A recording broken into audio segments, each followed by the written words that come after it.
ਸਤਿ ਸ੍ਰੀ ਅਕਾਲ ਜੀ। ਤੁਹਾਡਾ ਸਵਾਗਤ ਹੈ ਸਾਰਿਆਂ ਦਾ ਸਿਫਰਨਾਮਾ ਲੜੀ ਵਿੱਚ। ਤੇ ਸਿਫਰਨਾਮਾ ਦਾ ਭਾਗ ਦੂਸਰਾ, ਗੁਲਾਬੀ ਤਾਰੇ ਨਾਵਲ। ਤੇ ਗੁਲਾਬੀ ਤਾਰੇ ਨਾਵਲ ਦੇ ਨਾਲ ਨਾਲ ਜਿਹੜੇ ਐਪੀਸੋਡ ਚੱਲ ਰਹੇ ਨੇ ਉਸ ਦਾ 10ਵਾਂ ਹਿੱਸਾ। 10ਵਾਂ ਐਪੀਸੋਡ ਪਿਛਲੇ ਸਾਰੇ ਵੇਰਵੇ ਦੇ ਨਾਲ ਨਾਲ ਪਿਛਲੀ ਸਾਰੀ ਕਹਾਣੀ ਨੂੰ ਤਰਤੀਬ ਦਿੰਦਾ ਹੋਇਆ ਅੱਗੇ ਵਧ ਰਿਹਾ। ਮੈਂ ਤੁਹਾਡੇ ਨਾਲ ਸਿਫਰਨਵੀਸ। ਉਮੀਦ ਕਰਦਾ ਪਿਛਲੀ ਸਾਰੀ ਲੜੀ ਨੂੰ ਇੱਕ ਇੱਕ ਕਰਕੇ ਤੁਸੀਂ ਬਾਤ ਸੁਣ ਰਹੇ ਹੋਵੋਗੇ, ਸੁਣ ਕੇ ਜਾਣ ਰਹੇ ਹੋਵੋਗੇ।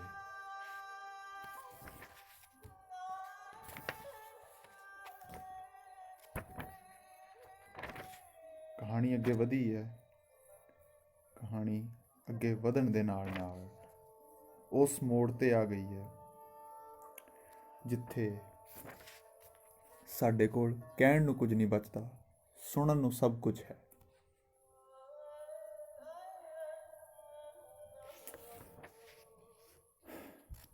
ਬੋਲਾਂਪੁਰ ਦੇ ਵਿੱਚ ਮੈਦਾਨ ਸੱਜ ਚੁੱਕਾ ਹੈ। ਬੋਲਾਂਪੁਰ ਦੇ ਵਿੱਚ ਰੈਲੀ ਹੈ, ਰੈਲੀ ਨਾ ਹੋ ਕੇ ਕਚਹਿਰੀ ਹੈ, ਕਚਹਿਰੀ ਨਾ ਹੋ ਕੇ ਇੱਕ ਪਹਿਲਾ ਪੰਡਾਲ ਹੈ ਜਿੱਥੇ ਇਨਸਾਫ ਹੋਣੇ ਨਹੀਂ, ਇਨਸਾਫ ਦੀਆਂ ਪਰਿਭਾਸ਼ਾਵਾਂ ਸਮਝੀਆਂ ਜਾਣੀਆਂ।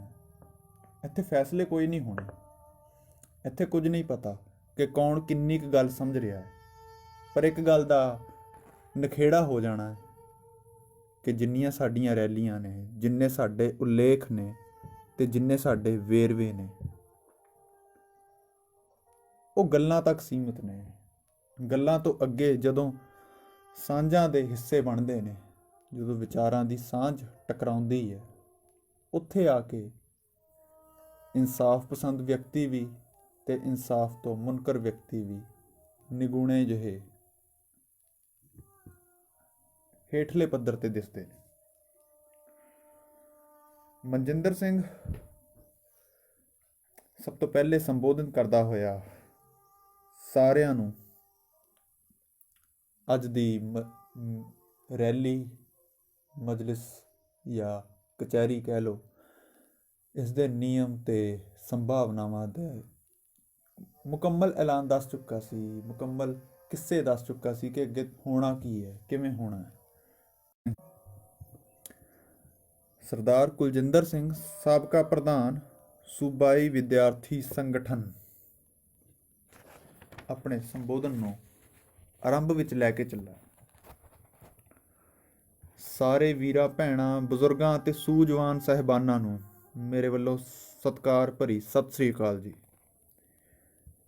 ਇੱਕ ਲੰਬਾ ਅਰਸਾ ਜੋ ਕਿ ਤਕਰੀਬਨ ਸਾਲ ਭਰ ਤੋਂ ਵੱਧ ਦਾ ਬਣ ਜਾਂਦਾ ਹੈ, ਅਸੀਂ ਸਾਰਿਆਂ ਨੇ ਇਸ ਸੂਬਾਈ ਸੰਘਰਸ਼ ਵਿੱਚ ਇਕੱਠਿਆਂ ਨੇ ਸਫ਼ਰ ਤੈਅ ਕੀਤਾ ਹੈ। ਭਾਵੇਂ ਕਿ ਸਾਡੇ ਤੌਖਲੇ ਬਹੁਤ ਛੋਟੇ ਪੱਧਰ ਦੇ ਹੀ ਸਹੀ, ਕਿਉਂਕਿ ਹੁਣ ਛੋਟੇ ਵੀਰ ਮਨਜਿੰਦਰ ਨੇ ਜ਼ਿਕਰ ਕੀਤਾ ਹੈ ਕਿ ਇਹ ਮਸਲਾ ਪੂਰੇ ਮੁਲਕ ਦਾ ਹੈ, ਸਾਡਾ ਇਕੱਲਿਆਂ ਦਾ ਨਹੀਂ। ਪਰ ਸਾਡੇ ਮੁੱਢਲੇ ਸੰਸੇ ਫਿਰ ਵੀ ਬਰਕਰਾਰ ਹੀ ਨੇ, ਭਾਵੇਂ ਉਹ ਕਿਰਸਾਨੀ ਭਵਿੱਖ ਦੀ ਗੱਲ ਹੋਵੇ ਜਾਂ ਭਾਵੇਂ ਸਾਡੇ ਕੁਝ ਸੰਗਠਨ ਇਹਨੂੰ ਇੱਕ ਕੌਮ ਦੇ ਮੁੱਢਲੇ ਪਨਾਹਗਾਰ ਦੇ ਖੇਰੂ ਹੋਣ ਵਾਲਾ ਕਹਿੰਦੇ ਨੇ। ਇਹ ਸਭ ਕਾਸੇ ਵਿੱਚ ਫੈਸਲੇ ਤਾਂ ਪਤਾ ਨਹੀਂ ਹੋਣਗੇ ਜਾਂ ਨਹੀਂ ਵੀ, ਪਰ ਗੱਲਬਾਤ ਸਾਂਝੀ ਜ਼ਰੂਰ ਹੋਣੀ ਚਾਹੀਦੀ ਹੈ। ਗੱਲਬਾਤ ਸਾਂਝੀ ਕਰਨ ਦਾ ਸਿਲਸਿਲਾ ਕਿਉਂਕਿ ਮੇਰੇ ਤੋਂ ਸ਼ੁਰੂ ਕਰਵਾਇਆ ਗਿਆ ਹੈ, ਇਸ ਲਈ ਮੇਰਾ ਇਹ ਇਖਲਾਕੀ ਫਰਜ਼ ਵੀ ਬਣਦਾ ਹੈ ਤੇ ਮੇਰੇ ਜ਼ਮੀਰ ਨੂੰ ਵੀ ਇਹੀ ਮਨਜ਼ੂਰ ਹੈ ਕਿ ਸਾਰੇ ਨੌਜਵਾਨ ਭੈਣਾਂ ਭਰਾਵਾਂ ਨੂੰ ਬੇਨਤੀ ਹੈ ਕਿ ਸ਼ਾਂਤੀ, ਸਾਂਝੀਵਾਲਤਾ ਬਣਾਈ ਰੱਖੀ ਜਾਵੇ। ਜਿਹੜਾ ਵੀ ਸਾਡੇ ਵੱਲ ਦੀ ਕੋਈ ਗੱਲ ਕਰਦਾ ਉਲਾਰੂ ਹੋਵੇ, ਉਹ ਆਪਣੀ ਹਾਲਤ ਦਾ ਖੁਦ ਜ਼ਿੰਮੇਵਾਰ ਹੋਏਗਾ। ਮੇਰੀ ਕਮਾਂਡ ਸਿਰਫ ਇਸ ਇਜਲਾਸ ਨੂੰ ਸੁਣਨ ਵਿਚਾਰਨ ਦੀ ਹੈ। ਸ਼ਾਇਦ ਅਜਿਹੇ ਇਕੱਠ ਵਾਰ-ਵਾਰ ਨਹੀਂ ਹੁੰਦੇ, ਇਸ ਲਈ ਮੇਰੀ ਗੱਲ ਉੱਤੇ ਅਮਲ ਕਰਨਾ ਨਾ ਕਰਨਾ ਬੇਸ਼ੱਕ ਤੁਹਾਡੀ ਆਪਣੀ ਮਰਜ਼ੀ ਹੈ, ਪਰ ਮੈਂ ਆਪਣੀ ਗੱਲ ਉੱਤੇ ਪੂਰਾ ਅਮਲ ਕਰਾਂਗਾ। ਯਾਦ ਰਹੇ। ਹੁਣ ਸਵਾਲਾਂ ਵੱਲ ਵਧਿਆ ਜਾਵੇ। ਸਵਾਲਾਂ ਤੋਂ ਪਹਿਲਾਂ ਸਾਡਾ ਵੈਸੇ ਵੀ ਇਹ ਕਹਿਣਾ ਜਾਇਜ਼ ਹੋਣਾ ਚਾਹੀਦਾ ਹੈ ਕਿ ਸਰਦਾਰ ਸੁਰਜੀਤ ਸਿੰਘ ਜਾਂ ਤੁਹਾਡੇ ਜ਼ਰੂਰ ਸਾਹਮਣੇ ਰੱਖਦੇ। ਸਾਡੇ ਪੱਖ ਤਾਂ ਇਹਨਾਂ ਲੋਕਾਂ ਨੇ ਬਹੁਤ ਵਾਰ ਦੁਹਰਾਉਂਦੇ ਸੁਣਿਆ ਹੀ ਹੈ। ਅਸੀਂ ਹਜੇ ਉਹਨਾਂ ਵਿਚਾਰਾਂ ਉੱਤੇ ਕਾਇਮ ਹਾਂ, ਪਰ ਫਿਰ ਵੀ ਸਾਡੇ ਲਈ ਇਹ ਗੱਲ ਵਾਕਈ ਜ਼ਰੂਰੀ ਹੈ ਕਿ ਮਾਹੌਲ ਵਿਗੜਿਆ ਸੁਧਾਰਨਾ ਜ਼ਰੂਰੀ ਹੈ, ਸੁਧਰਨਾ ਚਾਹੀਦਾ ਹੈ, ਹਰ ਹਾਲ ਸੁਧਰਨਾ ਚਾਹੀਦਾ। ਇਹਦੇ ਵਿੱਚ ਕੋਈ ਤੀਜੀ ਸ਼ਰਤ ਨਹੀਂ। ਸਾਡੇ ਹਾਲਾਤ ਇੰਨੇ ਕੁ ਤੇਜ਼ ਰਫ਼ਤਾਰ ਫੜ ਚੁੱਕੇ ਨੇ ਜਿਹਦੇ 'ਚ ਪੜ੍ਹਾਈ, ਕਰੀਅਰ, ਰਿਸ਼ਤੇ ਨਾਤੇ ਸਭ ਪਲਾਂ ਛਿਣਾਂ 'ਚ ਸੋਨੇ ਤੋਂ ਮਿੱਟੀ ਬਣ ਜਾਂਦੇ ਨੇ। ਸਾਡੀਆਂ ਮੁਸ਼ਕਲਾਂ ਕੱਲੀਆਂ ਸੜਕਾਂ, ਨਾਲੀਆਂ, ਬਰਸਾਤੀ ਪਾਣੀ ਤੇ ਘਰਾਂ ਦੀਆਂ ਛੱਤਾਂ ਦੀ ਸਲਾਬ ਨਹੀਂ ਨੇ। ਬੇਰੁਜ਼ਗਾਰੀ, ਵੱਧ ਰਹੇ ਅਪਰਾਧ, ਗੁਨਾਹਗਾਰਾਂ ਦੀ ਪਨਾਹਗਾਹ ਬਣਦੇ ਜਾ ਰਹੇ ਸਾਡੇ ਰਾਜਨੀਤਿਕ ਤੇ ਪ੍ਰਸ਼ਾਸਨਿਕ ਅਦਾਰੇ ਆਮ ਬੰਦੇ ਦੀ ਸਹੂਲੀਅਤ ਬਾਰੇ ਕਿੰਨਾ ਸੋਚਣਾ ਬੰਦ ਕਰੀ ਬੈਠੇ ਨੇ। ਹੁਣ ਸਾਡੀ ਸਾਰੇ ਮੁੱਦਿਆਂ ਤੋਂ ਹਟਾਉਣ ਦੀ ਜਿਹੜੀ ਕੋਸ਼ਿਸ਼ ਸਾਨੂੰ ਦੁਖੀ ਕਰਦੀ ਆਈ ਹੈ, ਸਾਨੂੰ ਸਾਡੇ ਮੁੱਢਲੇ ਕੇਂਦਰ ਪੰਚਾਇਤਾਂ ਤੋਂ ਵੀ ਵੱਖ ਕਰਨ ਤੇ ਉਤਾਰੂ ਹੋਏ ਨੇ। ਮੇਰੇ ਸਵਾਲਾਂ ਦੇ ਦੋ ਮੁੱਖ ਰੂਪ ਨੇ, ਲਿਖਣ ਵਾਲੇ ਗੌਰ ਕਰਨ। ਪਹਿਲਾ ਭਾਗ, ਹਾਲਾਤਾਂ ਤੇ ਸਰਕਾਰੀ ਨੀਤੀ ਦੇ ਨਫ਼ੇ ਤੇ ਨੁਕਸਾਨ ਸੰਬੰਧੀ। ਬਾਕੀ ਗੱਲਾਂ ਨੂੰ ਕੁਝ ਦੇਰ ਲਈ ਦਰਕਿਨਾਰ ਰੱਖੀਏ। ਅਸੀਂ ਵਾਕਈ ਇਹ ਜਾਣਨਾ ਚਾਹੁੰਦੇ ਹਾਂ ਕਿ ਪੰਚਾਇਤੀ ਰਾਜ ਐਕਟ ਖਤਮ ਕਰਨ ਨਾਲ ਕਿਹੜੀ ਗਰੀਬੀ ਦੂਰ ਹੋ ਜਾਏਗੀ, ਕਿਹੜੀ ਕਿਰਸਾਨੀ ਸੁਧਰ ਜਾਏਗੀ, ਨਸ਼ਿਆਂ ਦੀ ਭਰਮਾਰ ਨਾਲ ਸਾਡੇ ਨੌਜਵਾਨਾਂ ਦੀ ਮੌਤਾਂ, ਕਿਸਾਨਾਂ ਦੀ ਖੁਦਕੁਸ਼ੀਆਂ, ਸਿੱਖਿਆ ਦਾ ਨਿਘਾਰ। ਆਖਰ ਇਹ ਸਭ ਮੁੱਦਿਆਂ ਤੋਂ ਉੱਪਰ ਪੰਚਾਇਤਾਂ ਕਿਵੇਂ ਹੋ ਗਈਆਂ? ਕੀ ਅਜਿਹੇ ਮਸਲਿਆਂ ਉੱਤੇ ਇਹ ਬੇਲੋੜਾ ਮਸਲਾ ਉੱਠਣ ਨਾਲ ਸਮਾਜਿਕ ਕਦਰਾਂ ਕੀਮਤਾਂ, ਪੁਰਾਤਨ ਢਾਂਚਿਆਂ ਦਾ ਸੁਧਰਿਆ ਰੂਪ ਇੰਨੀਆਂ ਤਰੱਕੀਆਂ ਕਰ ਰਿਹਾ ਸੀ? ਸਾਡੇ ਗੁਆਂਢੀ ਸੂਬਿਆਂ ਨਾਲ ਚੱਲ ਰਹੇ ਦਰਿਆਈ ਪਾਣੀ ਦੇ ਮਸਲੇ, ਸਾਡੇ ਖੇਤੀਬਾੜੀ ਦੇ ਸੰਸਾਧਨ ਤੇ ਲੋੜਾਂ ਤੇ ਥੋੜਾਂ ਦੇ ਮਸਲੇ ਸਰਕਾਰਾਂ ਦੇ ਬੂਹੇ ਉੱਤੇ ਪਏ ਨੇ। ਕੀ ਇਹਨਾਂ ਦਾ ਹੱਲ ਸੰਭਵ ਹੈ? ਮਸਲਾ ਵਿਵਾਦ ਦਾ ਨਹੀਂ, ਸੰਵਾਦ ਦਾ ਹੈ। ਕੇਂਦਰ ਸਾਡੇ ਉੱਤੇ ਫੈਸਲਾ ਥੋਪ ਰਿਹਾ ਹੈ। ਕੀ ਸਾਡੇ ਅਹਿਲਕਾਰ ਆਪਣੇ ਚੁਣੇ ਹੋਣਗੇ? ਸਾਡੇ ਸਵਾਲਾਂ ਨਾਲ ਵਾਸਤਾ ਸਰਕਾਰ ਖੁਦ ਕਿਉਂ ਨਹੀਂ ਰੱਖ ਰਹੀ? ਇਹ ਮੇਰਾ ਅਹਿਮ ਸਵਾਲ ਹੈ। ਸਵਾਲ ਦਾ ਦੂਜਾ ਪੱਖ, ਨਿੱਜੀ ਗਰਜ਼ਾਂ ਦੇ ਮਸਲੇ ਕੌਮੀ ਕਿਵੇਂ ਬਣ ਗਏ? ਅਗਲੀ ਗੱਲ, ਇਸ ਪਰਿਵਾਰ ਲਈ ਵੀ ਤੇ ਮੇਰੇ ਨਾਲ ਆਏ ਸਰਦਾਰ ਦਮਨਜੀਤ ਸਿੰਘ ਲਈ ਵੀ, ਕਿ ਅਜਿਹਾ ਕੀ ਕਾਰਨ ਹੈ ਜੋ ਹੁਣ ਤੱਕ ਇੰਨਾ ਨਾਇਨਸਾਫੀ ਦਾ ਦੌਰ ਚੱਲਿਆ। ਇਹ ਵਾਕਈ ਸਾਡੇ ਲਈ ਸੋਚਣ ਦਾ ਵਿਸ਼ਾ ਹੈ ਕਿ ਇਸ ਸਭ ਵਿੱਚ ਸੱਚਾਈ ਕੀ ਹੈ, ਇਸ ਦਾ ਪਿਛੋਕੜ ਤੇ ਕਾਰਨ ਕੀ ਨੇ। ਇਹ ਸਵਾਲ ਇਸ ਲਈ ਅਹਿਮ ਹੈ ਕਿਉਂਕਿ ਸੰਘਰਸ਼ ਸਾਰੇ ਹੀ ਕਰ ਰਹੇ ਨੇ। ਵਕਤ ਦੇ ਨਾਲ ਸਾਡੇ ਸੰਘਰਸ਼ਾਂ ਦੀ ਪਰਿਭਾਸ਼ਾ ਬਦਲ ਕੇ ਕੋਈ ਹੋਰ ਰੰਗ ਨਾ ਭਰ ਦੇਵੇ। ਇਸ ਸਾਰੇ ਬਾਰੇ ਚਾਨਣਾ ਪਾਉਣਾ ਬਹੁਤ ਬਹੁਤ ਜ਼ਰੂਰੀ ਹੈ। ਅਖੀਰ ਵਿੱਚ ਗੱਲ ਦਾ ਨਿਬੇੜਾ ਮੈਂ ਇੰਨਾ ਕਹਿ ਕੇ ਕਰਾਂਗਾ ਕਿ ਮੇਰੇ ਸਿਰਫ ਇਹੀ ਮੁੱਢਲੇ ਸਵਾਲ ਨੇ ਤੇ ਇਹੀ ਮੁਕੰਮਲ ਸਵਾਲ। ਜੇ ਤਸੱਲੀ ਬਖਸ਼ ਜਵਾਬ ਮਿਲ ਗਏ, ਉੱਥੇ ਹੀ ਇਸ ਸੰਘਰਸ਼ ਤੋਂ ਮੇਰਾ ਨਾਮ ਮਨਫੀ ਕਰ ਦਿੱਤਾ ਜਾਏਗਾ। ਇਹ ਮੇਰਾ ਫੈਸਲਾ ਵੀ ਹੈ ਤੇ ਐਲਾਨ ਵੀ। ਬਹੁਤ ਬਹੁਤ ਸ਼ੁਕਰੀਆ ਆਪ ਸਾਰਿਆਂ ਦਾ, ਜਿਹੜੇ ਵੀ ਮੇਰੀ ਇਸ ਗੱਲ ਦਾ ਮਾਣ ਰੱਖਦੇ ਹੋਏ ਅੱਜ ਇੱਥੇ ਹਾਜ਼ਰ ਹੋਏ ਹੋ। ਪੰਜਾਬ ਦਾ ਅਮਨ ਅਮਾਨ ਬਰਕਰਾਰ ਰਹੇ, ਬੇਇਨਸਾਫੀ ਦਾ ਦੌਰ ਵੀ ਇਕਜੁੱਟ ਹੋ ਕੇ ਖਤਮ ਹੋਵੇ। ਇਹੀ ਦੁਆ ਹੈ, ਇਹੀ ਜੋਦੜੀ ਹੈ ਤੇ ਇਹੀ ਕੋਸ਼ਿਸ਼ ਵੀ। ਆਮੀਨ।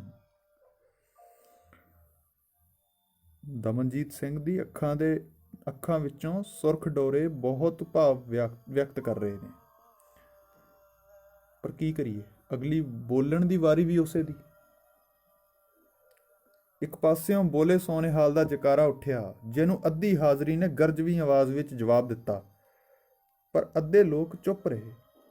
ਜਿਹੜੀ ਭੀੜ ਨੇ ਉੱਚੀ ਆਵਾਜ਼ ਵਿੱਚ ਜਕਾਰਾ ਛੱਡਿਆ ਸੀ, ਉਹਨਾਂ ਵਿੱਚੋਂ ਇੱਕ ਬਜ਼ੁਰਗ ਉੱਠ ਕੇ ਬੋਲਣ ਦੀ ਇਜਾਜ਼ਤ ਮੰਗਦਾ ਹੈ।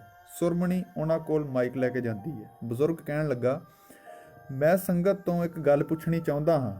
ਕੀ ਇੱਥੇ ਗੁਰੂ ਬਖਸ਼ੇ ਜਕਾਰਿਆਂ ਦੀ ਵੀ ਬੇਅਦਬੀ ਹੋਏਗੀ? ਆਖਰ ਕੁਝ ਤਾਂ ਮਰਿਆਦਾ ਕਾਇਮ ਰੱਖੋ। ਇੰਨਾ ਵੱਡਾ ਇਕੱਠ, ਅੱਜ ਸਾਰਾ ਕੁਝ ਅਜੀਬ ਤਮਾਸ਼ਾ ਦੇਖ ਰਹੇ ਹਾਂ।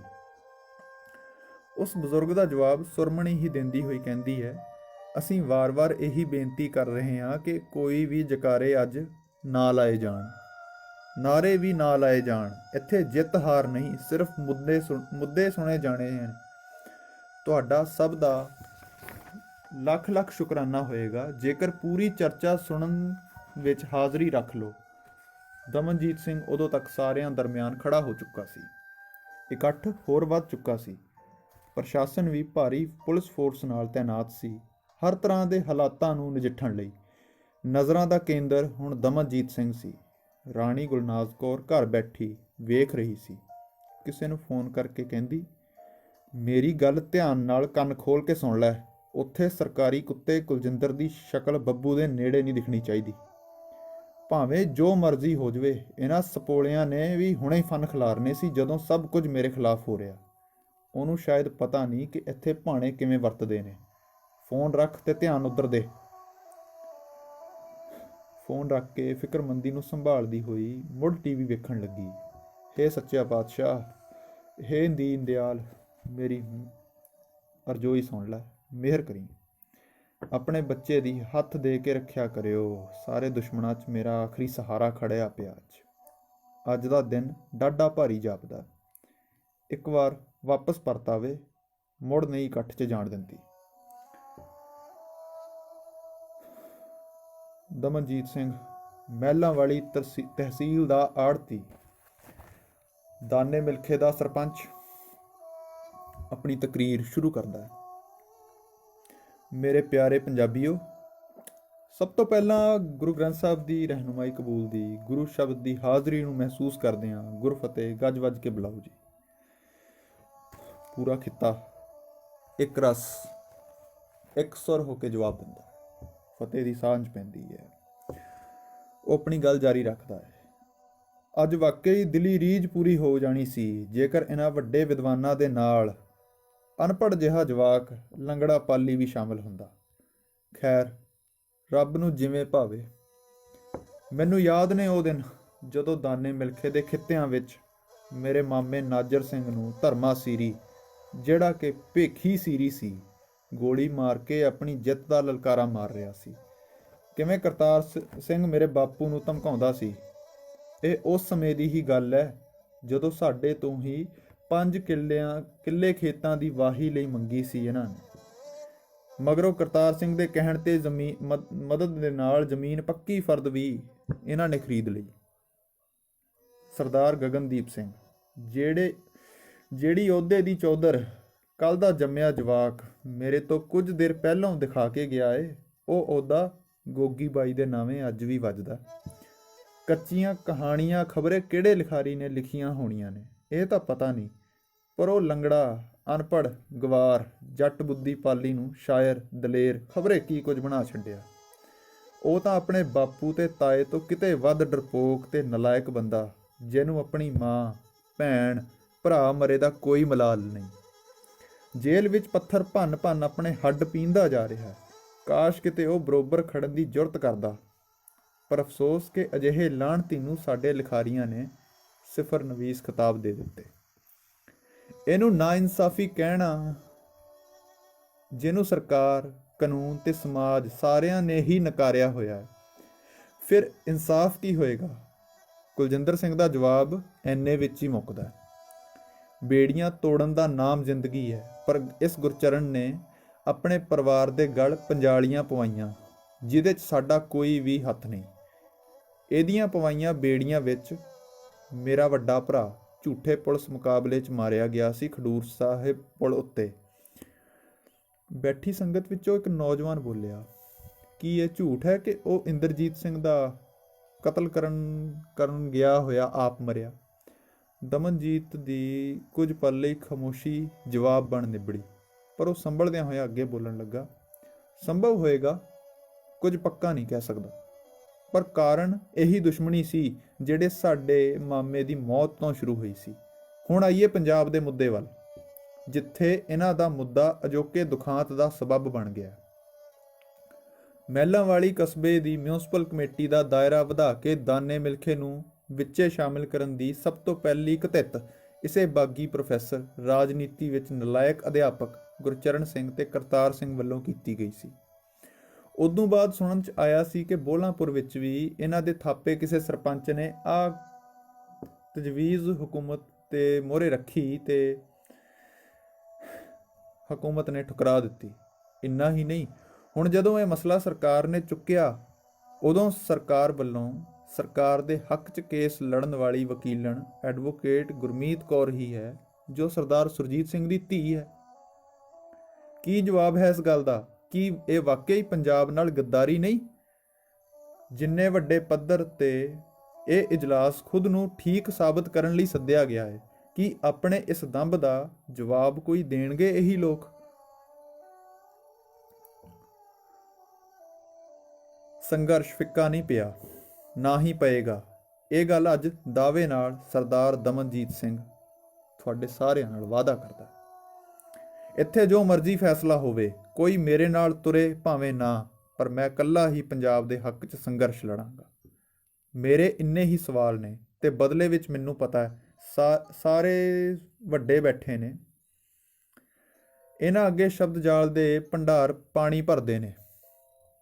ਜੀ ਤੋਂ ਸਰਦਾਰ ਹਰਨਾਮ ਸਿੰਘ ਵੀ ਹਾਰ ਮੰਨ ਗਿਆ ਸੀ। ਪੰਜਾਬੀਓ, ਆਪਣੀ ਅਕਲ ਨੂੰ ਜ਼ਰੂਰ ਵਰਤਿਓ, ਸੋਚਿਓ, ਵਿਚਾਰਿਓ। ਵਿਦਵਤਾ ਸਾਡੀ ਮੁਸ਼ਕਲਾਂ ਦੀ ਸਭ ਤੋਂ ਮੁੱਢਲੀ ਪੌੜੀ ਹੈ, ਜਿਹਦਾ ਦੁਤਕਾਰਿਆ ਬੰਦਾ ਕਿਤੇ ਜੋਗਾ ਨਹੀਂ ਰਹਿੰਦਾ। ਆਖਰੀ ਗੱਲ ਇੰਨੀ ਹੀ ਕਹਾਂਗਾ, ਪੰਜਾਬ ਦੇ ਗੱਦਾਰਾਂ ਦਾ ਕੋਈ ਵੀ ਹੁਕਮ ਮੇਰੇ ਉੱਤੇ ਲਾਗੂ ਨਹੀਂ ਹੋਣਾ। ਨਾਰਿਆਂ ਦੀ ਮਨਾਹੀ ਬੁਜ਼ਦਲਾਂ ਨੇ ਕੀਤੀ ਹੈ, ਸ਼ੇਰਾਂ ਲਈ ਜਕਾਰੇ ਗੱਜਦੇ ਹੀ ਰਹਿਣਗੇ। ਬੋਲੇ ਸੋ ਨਿਹਾਲ।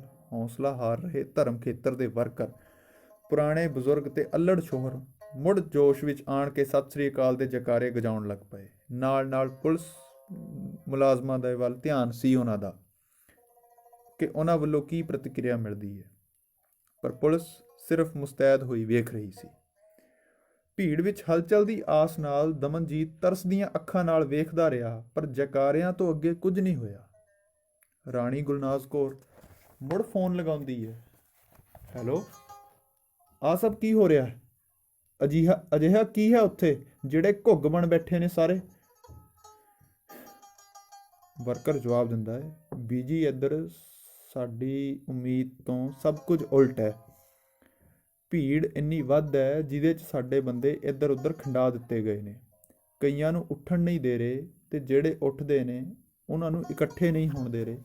ਸਭ ਵਿਉਂਤਿਆ ਹੋਇਆ ਮਾਜਰਾ ਹੈ। ਮੇਰੀ ਸਲਾਹ ਇਹੀ ਹੈ ਕਿ ਗੱਲ ਵਿਗੜਨ ਤੋਂ ਬਚਾਈ ਜਾਵੇ, ਨਹੀਂ ਤਾਂ ਬੱਬੂ ਬਾਈ ਨੂੰ ਨਹੀਂ ਛੱਡਣਾ ਧਰਮੇ ਦੇ ਪਿੰਡ ਵਾਲਿਆਂ। ਫੋਨ ਰੱਖ ਰਿਹਾ। ਗੁਲਨਾਜ਼ ਕੌਰ ਅਸ਼ਾਂਤ ਹੋ ਰਹੀ ਸੀ। ਉੱਧਰ ਡਾਕਟਰ ਅਨਮੋਲਕ ਸਿੰਘ ਦੇ ਬੋਲਣ ਦੀ ਵਾਰੀ ਆਈ। ਉਹ ਸਾਹਮਣੇ ਆਣ ਖੜ ਗਏ। ਮਨਜਿੰਦਰ ਸਿੰਘ ਸੁਰਮਣੀ ਨੂੰ ਬਹਿਣ ਦਾ ਇਸ਼ਾਰਾ ਕਰਕੇ ਆਪ ਪੂਰੇ ਪੰਡਾਲ 'ਚ ਘੁੰਮਣ ਦੀ ਡਿਊਟੀ ਉੱਤੇ ਲੱਗ ਚੁੱਕਾ ਸੀ। ਹਾਲਾਤ ਹੁਣ ਨਾਜ਼ੁਕ ਸਨ। ਵਿਸਫੋਟਕ ਭਾਸ਼ਣਾਂ ਦੀ ਤੰਦ ਹਾਲਾਂਕਿ ਬੰਦ ਹੋ ਗਈ ਸੀ, ਪਰ ਫਿਰ ਵੀ ਇਲਾਕਾਈ ਆਗੂ ਤੇ ਛੋਟੀ ਜਥੇਬੰਦੀਆਂ ਇਹ ਸਭ ਵਿੱਚ ਨਿਰਾਸ਼ਤਾ ਹੀ ਸਮਝ ਰਹੀਆਂ ਸਨ। ਨਜ਼ਰਾਂ ਹੁਣ ਡਾਕਟਰ ਅਨਮੋਲਕ ਸਿੰਘ ਦੇ ਵਿਚਾਰਾਂ ਵੱਲ ਸਨ। Doctor Anmolak Singh, principal Khalsa college Amritsar. ਇਸ ਇਕੱਤਰਤਾ ਵਿੱਚ ਹਾਜ਼ਰ ਸਮੂਹ ਪੰਜਾਬੀਆਂ ਨੂੰ ਮੇਰੀ ਨਿਮਰਤਾ ਸਹਿਤ ਸਲਾਮ ਕਬੂਲ ਹੋਵੇ। ਇਹ ਸਿਆਸੀ ਇਕੱਠ ਨਾ ਹੋ ਕੇ ਇੱਕ ਸੰਜੀਦਾ ਵਿਸ਼ੇ ਨਾਲ ਤਾਲੁਕ ਰੱਖਦਾ ਹੈ। ਇਸ ਲਈ ਮੈਂ ਬਹੁਤੇ ਭੂਮਿਕਾ ਬੰਨਣ ਦੇ ਫੇਰ ਵਿੱਚ ਨਾ ਪੈਂਦੇ ਹੋਏ ਸਾਫ਼ ਸਪਸ਼ਟ ਮੁੱਦੇ ਦਾ ਜ਼ਿਕਰ ਕਰਨ ਲੱਗਾ। ਵਿਦਿਆਰਥੀ ਜ਼ਰੂਰ ਗੌਰ ਕਰਨ।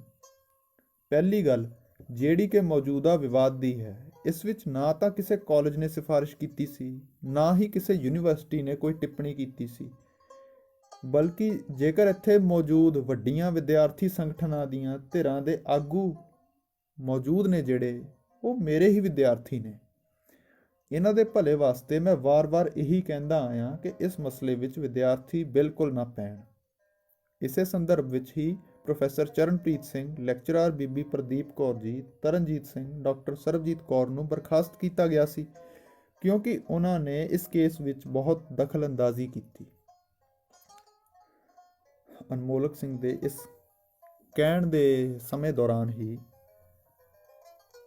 ਉਸਦੀ ਜਿਸ ਪਾਸੇ ਪਿੱਠ ਸੀ, ਉਧਰੋਂ ਤਰਨਜੀਤ ਸਿੰਘ ਦਮਨਜੀਤ ਸਿੰਘ ਦੀ ਨਿਗਾਹ ਦੇ ਵਿੱਚ ਆ ਜਾਂਦਾ ਹੈ, ਜਿਹਨੂੰ ਵੇਖ ਕੇ ਨਾ ਸਿਰਫ ਉਹਦਾ ਰੰਗ ਉੱਡਿਆ, ਸਗੋਂ ਇਸ ਚੱਕਰਵਿਊਹ ਭਰੇ ਦੰਗਲ ਦੇ ਸੰਚਾਲਨ ਦੀ ਕਹਾਣੀ ਵੀ ਸੁਲਝ ਗਈ। ਭੀੜ ਵਿੱਚ ਭੜਕਾਹਟ ਦੇ ਅਸਾਰ ਬਿਲਕੁਲ ਮੰਫੀ ਸਨ। ਤਰਨਜੀਤ ਸਿੰਘ ਦੇ ਬੀਤੇ 5 ਸਾਲਾਂ ਵਿੱਚ ਇਹੀ ਨੀਤੀ ਉਸ ਨੂੰ ਜਿਤਾਉਂਦੀ ਸੀ ਕਿ ਇਹ ਆਪਣੀ ਨੀਤੀ ਇਕੱਲਾ ਬਣਾਉਂਦਾ ਸੀ ਤੇ ਮੁੰਡਿਆਂ ਨੂੰ ਅੰਦਰ ਖਾਤੇ ਦਹਿਸ਼ਤ ਵਿੱਚ ਰੱਖਣ ਵਾਲੀ ਨੀਤੀ ਮਾਹਿਰ ਤਰੀਕੇ ਨਾਲ ਨਿਭਾਉਂਦਾ ਸੀ। ਭੜਕਾਊ ਮੁੰਡਿਆਂ ਨੂੰ ਹਮੇਸ਼ਾ ਇਹਨੇ ਖਿੰਡਾ ਕੇ ਆਪਣੇ ਗ੍ਰਿਫਤ ਵਿੱਚ ਰੱਖਿਆ। ਅੱਜ ਵੀ ਉਹੀ ਵਾਪਰ ਰਿਹਾ ਸੀ। ਤਰਨਜੀਤ ਅਨਮੋਲਕ ਸਿੰਘ ਕੋਲੋਂ ਲੰਘਦੇ ਹੋਏ ਸਾਹਮਣੇ ਦਮਨਜੀਤ ਸਿੰਘ ਦੇ ਕੋਲ ਬਹਿ ਗਿਆ ਤੇ ਮੂਰਲੀ ਕਤਾਰ ਦੇ ਸਾਰੇ ਲੋਕ ਇਹਨਾਂ ਵੱਲ ਵੇਖਣ ਲੱਗ ਪਏ। ਅਨਮੋਲਕ ਸਿੰਘ ਗੱਲ ਜਾਰੀ ਰੱਖਦੇ ਨੇ, ਸਾਡੇ ਵਾਸਤੇ ਦਿੱਕਤ ਇੰਨੀ ਵੱਡੀ ਹੈ ਕਿ ਇਹ ਸਭ ਮਸਲੇ ਅਦਾਲਤਾਂ, ਸੈਮੀਨਾਰਾਂ, ਕਨਵੈਨਸ਼ਨਾਂ ਵਿੱਚ ਹੱਲ ਲੱਭਣ ਲਈ ਸਾਂਝੇ ਹੋਣੇ ਚਾਹੀਦੇ ਸਨ, ਪਰ ਅੱਜ ਸਾਡੀ ਬਦਕਿਸਮਤੀ ਕਿ ਸਾਰਾ ਮਸਲਾ ਇੱਥੇ ਸਾਂਝਾ ਕਰਨਾ ਪੈ ਰਿਹਾ। ਜਿਹੜੇ ਸੰਘਰਸ਼ਾਂ ਦੇ ਨਾਅਰੇ ਲੱਗਦੇ ਆ ਰਹੇ ਸੀ, ਅੱਜ ਇਸ ਪਿੜ ਵਿੱਚੋਂ ਨਦਾਰਦ ਨੇ। ਸਮਝਣ ਨੂੰ ਕਾਫੀ ਜਵਾਬ ਇਹਦੇ 'ਚ ਹੀ ਸਪਸ਼ਟ ਹੋ ਚੁੱਕਾ ਹੈ। ਇਹ ਕਹਿੰਦੇ ਕਹਿੰਦੇ ਦਮਨਜੀਤ ਵੱਲ ਉਹਦੀ ਨਜ਼ਰ ਗਈ ਤਾਂ ਉਹਦੇ ਕਹਿਣ ਨਾਲ ਹੀ ਤਰਨਜੀਤ ਨੇ ਕਿਹਾ, ਪ੍ਰੋਫੈਸਰ ਸਾਹਿਬ।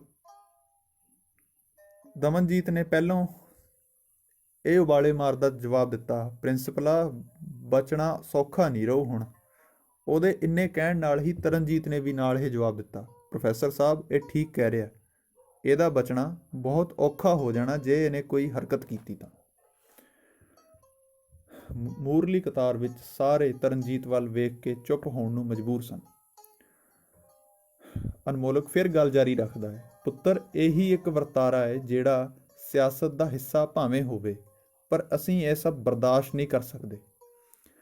ਇਹ ਗੱਲ ਪੰਜਾਬੀ ਮਾਹੌਲ ਖਰਾਬ ਹੋਣ ਤੋਂ ਬਚਾਉਣ ਲਈ ਬਹੁਤ ਬਹੁਤ ਜ਼ਰੂਰੀ ਹੈ। ਸਭ ਤੋਂ ਪਹਿਲਾਂ ਤਾਂ ਸਾਨੂੰ ਇਸ ਗੱਲ ਦਾ ਜਵਾਬਦੇਹ ਹੋਣਾ ਪਏਗਾ ਕਿ ਇਸ ਸੰਘਰਸ਼ ਦੀ ਪ੍ਰਾਪਤੀ ਕੀ ਹੋਏਗੀ। ਆਖਰ ਕਦੋਂ ਤੱਕ ਸਾਡੀਆਂ ਨੀਤੀਆਂ ਨੂੰ ਉਲਾਰਵਾਦ ਦਾ ਘੁਣ ਖਾਂਦਾ ਰਹੇਗਾ। ਪਹਿਲੀ ਗੱਲ ਤਾਂ ਇਹ ਬਿਲਕੁਲ ਤੈਅ ਮੰਨ ਲਓ ਕਿ ਜੇਕਰ ਸੁਪਰੀਮ ਕੋਰਟ ਤੁਹਾਡੇ ਕਹੇ ਨੂੰ ਰੱਦ ਕਰਕੇ ਤੁਹਾਡੇ ਖਿਲਾਫ ਫੈਸਲਾ ਦੇ ਦਿੰਦੀ ਹੈ ਤਾਂ ਤੁਹਾਡੇ ਕੋਲ ਕੋਈ ਚਾਰਾ ਨਹੀਂ ਬਚਦਾ ਕੇਂਦਰੀ ਢਾਂਚੇ ਦੇ ਬਦਲਾਅ ਨੂੰ ਕਬੂਲ ਕਰਨ ਦੇ। ਪਰ ਇਸ ਤੋਂ ਬਾਅਦ ਕਿਹਨੂੰ ਕੀ ਦਿੱਕਤ ਆਏਗੀ, ਉਹਨੂੰ ਕਿਵੇਂ ਸੰਭਾਲਿਆ ਜਾਏਗਾ, ਕੀ ਇਹ ਚਰਚਾ ਦਾ ਵਿਸ਼ਾ ਨਹੀਂ? ਜੋ ਧਾਰਾ ਮੁੱਕ ਹੀ ਰਹੀ ਹੈ, ਭਾਵੇਂ ਕਿੰਨੀ ਹੀ ਚੰਗੀ ਹੋਵੇ, ਪਰ ਪ੍ਰਮਾਣਿਕਤਾ ਗਵਾ ਰਹੀ ਹੈ, ਕਿਵੇਂ ਮੋੜ ਸਕਦੇ ਹਾਂ? ਸੱਤਾਧਾਰੀ ਧਿਰ ਦੇ ਲੀਡਰ ਹੀ ਜਦੋਂ ਅਰਾਜਕਤਾ ਫੈਲਾ ਰਹੇ ਹੋਣ, ਉੱਥੇ ਭਾਵਨਾਤਮਕ ਸ਼ੋਸ਼ਣ ਪੂਰੇ ਦਾ ਪੂਰਾ ਪ੍ਰਜਾ ਦੇ ਉੱਤੇ ਹੋਣਾ ਲਾਜ਼ਮੀ ਹੈ। ਮੁੱਦੇ ਦੀ ਜੜ ਇੱਥੇ ਆਣ ਟਿਕੀ ਹੈ ਕਿ ਤੁਸੀਂ ਸਾਰੇ ਜਿਸ ਮਸਲੇ ਉੱਤੇ ਵਾਰ-ਵਾਰ ਸਿੰਘ ਫਸਾਉਂਦੇ ਪਏ ਹੋ, ਉਹ ਤੁਸੀਂ ਆਪ ਹੀ ਸਿਰਜਿਆ ਹੋਇਆ। ਅਸੀਂ ਅਧਿਆਪਕ ਵਰਗ ਇਕੱਤਰ ਹੋਣ ਜੋਗੇ ਨਹੀਂ ਰਹੇ, ਸਿਰਫ ਇਸ ਨਿਰਾਸ਼ਤਾ ਤੋਂ ਕਿਉਂਕਿ ਸਾਡੇ ਵਿੱਚ ਚਰਚਾ ਦਾ ਕਿੱਸਾ ਹੀ ਮੇਸਿਆ ਗਿਆ। ਵਿੱਚ ਬਹਿ ਗਏ ਚਾਹ ਪਕੌੜਿਆਂ ਦੇ ਥਾਲ ਤੇ ਸਰਕਾਰੀ ਲਿਫਾਫਿਆਂ ਚੋਂ ਨਿਕਲਦੇ ਅੰਤਿਮ ਫੈਸਲੇ। ਸਾਡੀ ਬਣਾਉਟੀ ਧਾਰਾ ਸਿਰਫ ਮੀਡੀਆ ਸਾਹਮਣੇ ਖੜਕੇ ਚੋਪੜੀਆਂ ਹੋਈਆਂ ਗੱਲਾਂ ਕਰਨ ਦੀ ਰਹਿ ਗਈ, ਜਿਹਨੂੰ ਇੱਕ ਫਰੇਮ ਵਿੱਚ, ਇੱਕ ਕੈਨਵਸ ਵਿੱਚ ਟਿਕਾ ਕੇ ਅਸੀਂ ਸਾਰਿਆਂ ਨੇ ਆਪਣੇ ਮਨਾਂ ਵਿੱਚ ਸਾਂਭ ਕੇ ਰੱਖਿਆ ਹੋਇਆ।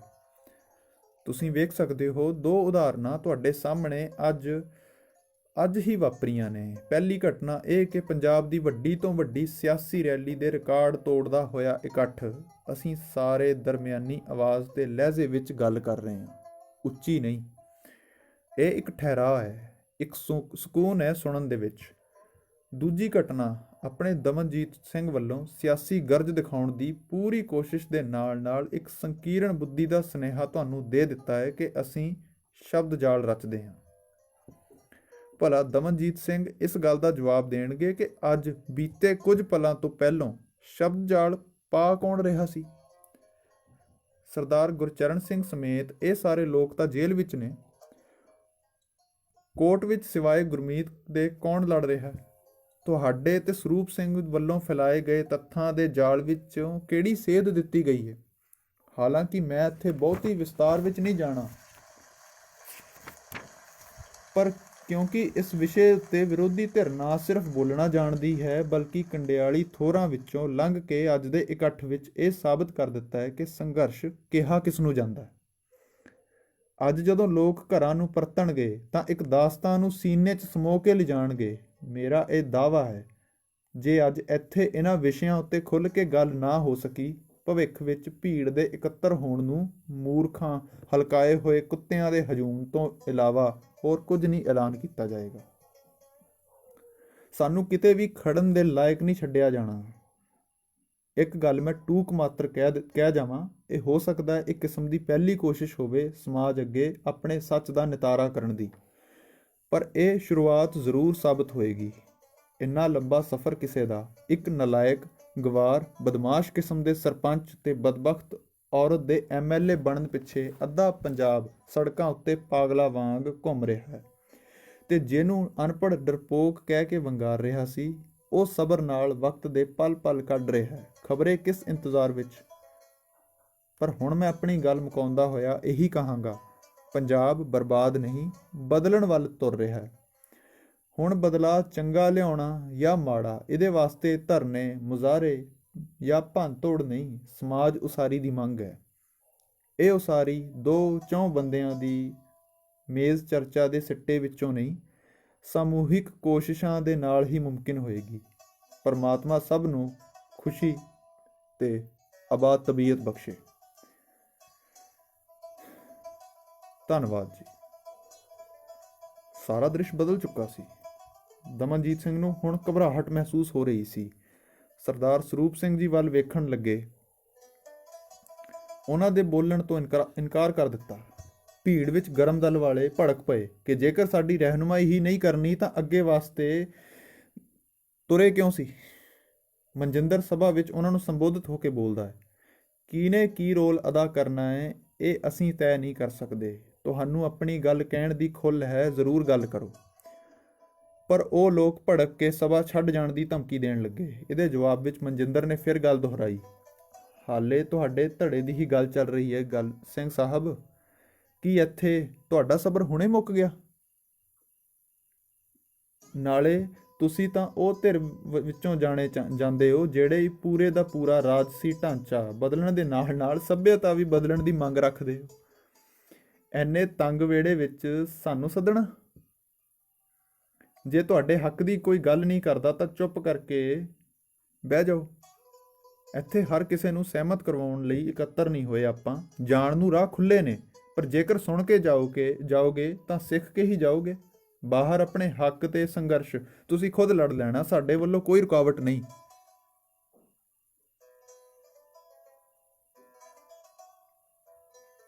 ਵੈਸੇ ਵੀ ਅਸੀਂ ਸਾਫ਼ ਮੰਨਦੇ ਹਾਂ, ਬਿਨਾਂ ਉਸਾਰੂ ਕਾਰਜ ਕੀਤੇ ਮੰਗਵੀਂ ਸਹੂਲਤਾਂ ਸਾਡੇ ਕਿਸੇ ਕੰਮ ਨਹੀਂ, ਭਾਵੇਂ ਉਹ ਇਨਸਾਫ ਹੋਵੇ, ਹੱਕ ਹੋਵੇ ਜਾਂ ਰਾਜ ਸੱਤਾ ਹੋਵੇ।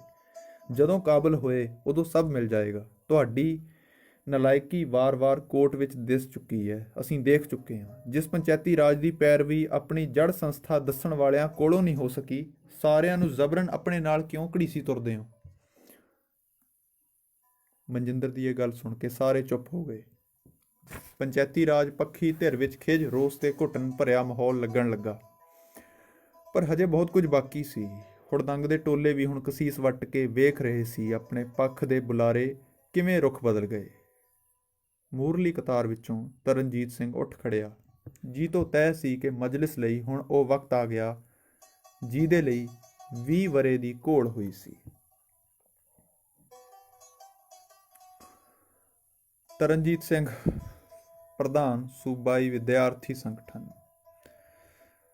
ਬੋਲਣ ਲੱਗੇ, ਵੇਲੇ ਦੀ ਨਮਾਜ਼ ਕੁਵੇਲੇ ਦੀਆਂ ਟੱਕਰਾਂ। ਦੁਆ ਸਲਾਮ ਵਾਸਤੇ ਅੱਜ ਵੇਲਾ ਨਹੀਂ ਹੋਇਆ, ਇਸ ਲਈ ਅੱਜ ਬੋਲਣ ਤੋਂ ਗੁਰੇਜ਼ ਨਹੀਂ ਕਰਾਂਗਾ। ਵੇਲਾ ਵਿਚਾਰਨ ਦਾ ਹੁੰਦਾ, ਪਰ ਜਦੋਂ ਵਿਚਾਰ ਨੂੰ ਹੀ ਗਲ ਘੁੱਟ ਕੇ ਮਾਰ ਦਿਓ ਉਦੋਂ ਤੁਸੀਂ ਵਕਤ ਦੀ ਪੈੜਾਂ ਤੋਂ ਬਹੁਤ ਪਿਛੜ ਜਾਂਦੇ ਹੋ। ਅੱਜ ਵੇਲੇ ਤੋਂ ਬਹੁਤ ਜ਼ਿਆਦਾ ਪਿੱਛੇ ਜਾ ਚੁੱਕੇ ਹਾਂ ਅਸੀਂ। ਚਾਹੀਏ ਤਾਂ ਇੱਥੇ ਹਾਜ਼ਰ ਅਸੀਂ ਸਾਰੇ, ਮੈਂ, ਸਰਬਜੀਤ ਕੌਰ, ਸਰਦਾਰ ਗੁਰਚਰਨ ਸਿੰਘ, ਹਰਚਰਨ ਸਿੰਘ ਜੀ, ਸਰਦਾਰਨੀ ਕਮਲਜੀਤ ਕੌਰ ਤੇ ਬੀਬੀ ਗੁਰਮੀਤ ਕੌਰ, ਅਸੀਂ ਸਾਰੇ ਹੀ ਸਾਰਾ ਕੁਝ ਖੋਲ ਰੱਖੀਏ। ਪਰ ਨਹੀਂ, ਸਾਡੇ ਵਾਸਤੇ ਇਹ ਕੋਈ ਆਖਰੀ ਸੰਗ੍ਰਹਿ ਨਹੀਂ ਬੋਲਣ ਦਾ। ਸਾਡੇ ਵਾਸਤੇ ਮੰਚ ਵੀ ਬਹਾਲ ਰਹਿਣਗੇ, ਸਰੋਤੇ ਵੀ। ਤੁਸੀਂ ਸੋਚਦੇ ਹੋਣੇ ਹੋ ਕਿ ਅਜਿਹਾ ਕਿਵੇਂ? ਕਿਉਂਕਿ ਅਸੀਂ ਗੁੰਮਰਾਹ ਨਹੀਂ ਕਰਨਾ ਕਿਸੇ ਨੂੰ। ਇਹ ਗੱਲ ਬੀਤੇ ਸਮਿਆਂ ਵਿੱਚ ਸਭ ਨੇ ਸਾਡੇ ਤੋਂ ਜ਼ਿਆਦਾ ਵੇਖਿਆ ਹੈ, ਹੰਢਾਇਆ ਹੈ ਕਿ ਜਿਨ੍ਹਾਂ ਸੜਕਾਂ ਉੱਤੇ ਮੁਜ਼ਾਹਰਿਆਂ ਦੌਰਾਨ ਸਰਕਾਰੀ ਤੰਤਰ ਦੀਆਂ ਡਾਂਗਾਂ ਖਾਧੀਆਂ, ਜਿਨ੍ਹਾਂ ਦੇ ਉਕਸਾਉਣ ਉੱਤੇ ਖਾਧੀਆਂ, ਅੱਜ ਦੱਸਿਓ ਜ਼ਰਾ ਕਿੱਥੇ ਨੇ? ਪ੍ਰਸ਼ਾਸਨ ਨੇ ਡਾਂਗ ਵਰਾਈ ਕਿਤੇ ਅੱਜ? ਕੀ ਕਿਸੇ ਉੱਤੇ ਅੱਜ ਕੋਈ ਦਬਾਅ ਪਾਇਆ? ਆਖਰੀ ਸਾਹ ਤੱਕ ਸੰਘਰਸ਼ ਤੋਰਨ ਦੀ ਗੱਲ ਕਰਨ ਵਾਲੇ ਅੱਜ ਸਹਿਮੀਆਂ ਅੱਖਾਂ ਨਾਲ ਬੌਂਦਲਿਆ ਬੈਠਾ। ਕਾਇਦੇ ਵਾਲੀ ਗੱਲ ਤੋਂ ਭੱਜਣ ਤੋਂ ਇਲਾਵਾ ਕੁਝ ਹੋਰ ਸਾਡੇ ਕਾਇਦਿਆਂ ਵਾਲੇ ਲੋਕਾਂ ਕੋਲ ਹੈ ਨਹੀਂ। ਮਾਫ਼ ਕਰਨਾ, ਮਸਲਾ ਭੱਜਣ ਦਾ ਇਹ ਨਹੀਂ ਦੱਸਦਾ ਕਿ ਇਹ ਨਲਾਇਕ ਨੇ। ਲਿਆਕਤ ਪੂਰੀ ਹੈ, ਪਰ ਆਪਣੀ ਬੇਈਮਾਨੀ ਤਾਂ ਮੰਨਣੀ ਪਏਗੀ ਨਾ। ਖੈਰ, ਹੁਣ ਮੈਂ ਮੁੱਦੇ ਵੱਲ ਆਵਾਂ। ਹੁਣ ਕੀਮਤੀ ਸਮਾਂ ਜਵਾਬਾਂ ਦਾ ਹੈ। ਮੈਂ ਇਹ ਦਰਖਾਸਤ ਕਰਾਂਗਾ ਕਿ ਸਾਰੇ ਗੌਰ ਨਾਲ ਸੰਬੰਧਿਤ ਜਵਾਬਦੇਹੀ ਦੇ ਮਸਲੇ ਸਮਝਣ ਤੇ ਸਵਾਲ ਚੱਕਣ ਵਿੱਚ ਬਿਲਕੁਲ ਵੀ ਸੰਘਣ ਨਾ। ਸਭ ਤੋਂ ਪਹਿਲੀ ਗੱਲ ਤਾਂ ਇਹ ਹੈ ਕਿ ਇੱਕ ਵਿਦਿਆਰਥੀ ਸੰਗਠਨ ਹੋਣ ਦੇ ਆਗੂ ਹੋਣ ਦੇ ਨਾਤੇ ਇਹ ਗੱਲ ਖਰੀ ਪ੍ਰਮਾਣਕ ਹੈ ਕਿ ਸਾਨੂੰ ਮਜਬੂਰੀ ਅਤੇ ਲਾਜ਼ਮੀ ਤੌਰ ਤੇ ਸਿਆਸੀ ਪਾਰਟੀ ਦੇ ਨਾਲ ਸੰਬੰਧਿਤ ਰਹਿਣਾ ਪੈਂਦਾ ਹੈ। ਹਾਲਾਂਕਿ ਮੈਨੂੰ ਵਿਦਿਆਰਥੀ ਸੰਗਠਨ ਦੇ ਪ੍ਰਧਾਨ ਹੋਣ ਦੇ ਨਾਲ ਪੜ੍ਹਾਈ ਵੀ ਮੁਕੰਮਲ ਹੋਣ ਕਰਕੇ ਕਾਲਜ ਵਿੱਚ ਪ੍ਰੋਫੈਸਰ ਬਣਨ ਦਾ ਮੌਕਾ ਵੀ ਮਿਲ ਗਿਆ ਸੀ। ਇਸ ਵਰਤਮਾਨ ਦੇ ਸੈਸ਼ਨ ਵਿੱਚ ਇਸੇ ਕਰਕੇ ਮੇਰੇ ਆਉਣ ਵਾਲੇ ਇਲੈਕਸ਼ਨਾਂ ਵਿੱਚ ਨਾਮ ਮਨਜਿੰਦਰ ਸਿੰਘ ਹੱਥ ਸੀ।